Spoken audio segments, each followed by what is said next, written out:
안녕하세요. 우리를 위한 노동법 우리들 노무사입니다.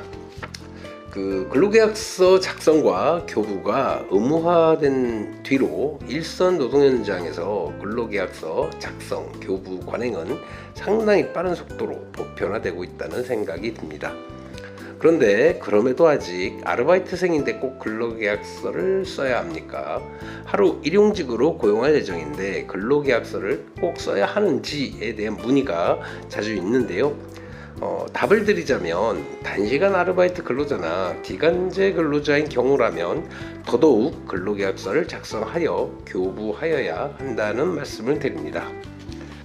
그 이유는 일반 정규직 근로자의 경우에는 근로기준법상 근로조건 명시 의무만 적용되는데 반해 기간제나 단시간 근로자의 경우에는 비정규직법, 즉 기간제 및 단시간 근로자 보호 등에 관한 법률 또한 적용되는데 미작성 1명에 대한 과태료가 200만 원이 넘어가고 주유수당 또한 별도로 산정해야 하는 경우가 많은 등 정규직에 비해 신경 써야 할 부분이 오히려 더 많기 때문이라는 것이죠.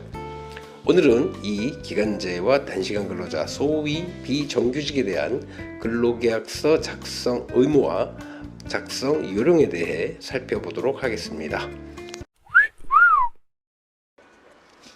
먼저 개념 정리부터 하죠. 통상 비정규직이라 하면 기간을 정하여 채용된 근로자, 즉 기간제 근로자와 다른 근로자들보다 짧은 시간을 근무하고 퇴근하는 단시간 근로자를 이야기합니다. 여기서 기간제 근로자는 기간에 정함이 있는 근로계약을 체결한 근로자, 흔히 계약직이나 촉탁직으로 칭하기도 하는데 기간 만료와 동시에 근로관계가 종료되는 근로계약 형태라 보시면 되겠습니다. 단시간 근로자는 한 주 소정 근로시간이 그 사업장에서 같은 종류의 업무에 종사하는 통상 근로자의 근로시간에 비하여 짧은 근로자, 통상 아르바이트, 파트타이머, 시간제 근로자 등으로 부르기도 하는데 기간제 근로자이면서 단시간 근로자일 수도 있고 단시간 근로자이면서 기간에 정함이 없는 근로계약 형태일 수도 있는 것이죠. 그런데 기간제 근로자나 단시간 근로자와 구분되는 개념으로 프리랜서라고 하는 게 있습니다. 이 프리랜서라는 용어는 개념적으로 자유직업 소득자를 의미하는데 엄밀하게 보자면 근로자성을 인정받지 못할 수도 있는 직업군이라 보시면 되는데 이와 관련하여는 전에 올린 영상을 참고하시면 되겠습니다. 자, 그런데 우리 기간제 및 단시간 근로자 보호 등에 관한 법률은 이러한 비정규직 근로자에 대한 근로조건 명시 의무를 별도로 부과하고 있는데 이게 왜 중요하냐면 기간제나 단시간 근로자의 근로조건 명시 위반에 대한 처벌은 기간제법 제17조 위반에 따른 과태료 부과 외에 근로기준법 제17조 서면 교부 의무 위반에 따른 벌금이 병과될 수 있다는 점입니다. 한번 맞은데 또 맞는 것이죠. 자, 법률을 한번 보죠. 기간제 및 단시간 근로자 보호 등에 관한 법률 제17조 근로조건의 서면 명시 사용자는 기간제 근로자 또는 단시간 근로자와 근로계약을 체결하는 때에는 다음 각 호의 모든 사항을 서면으로 명시하여야 한다. 다만 제6호는 단시간 근로자에 한한다. 해서 자 1호부터 6호까지 있어요. 자 1호 근로계약 기간에 관한 사항, 2호 근로시간 휴게에 관한 사항, 3호 임금의 구성 항목, 계산 방법, 지급 방법에 관한 사항, 4호 휴일 및 휴가에 관한 사항, 5호 취업의 장소와 종사해야 할 업무에 관한 사항, 6호 근로일 및 근로일별 근로시간 이렇게 규정되어 있는데 기간제, 단시간 근로자의 근로조건 명시 의무를 별도로 규정하고 과태료를 부과하는 이유는 아마도 비정규직 근로자의 경우에 고용 안정성 측면에서 이릉 취약하고 근로자의 이직 또한 잦아 분쟁이 발생할 가능성이 크다는 측면 등을 고려한 것으로 보여집니다. 자, 그렇다면 이러한 근로조건 서면 명시 의무를 이행하지 않았을 때 과태료 규정을 보겠습니다.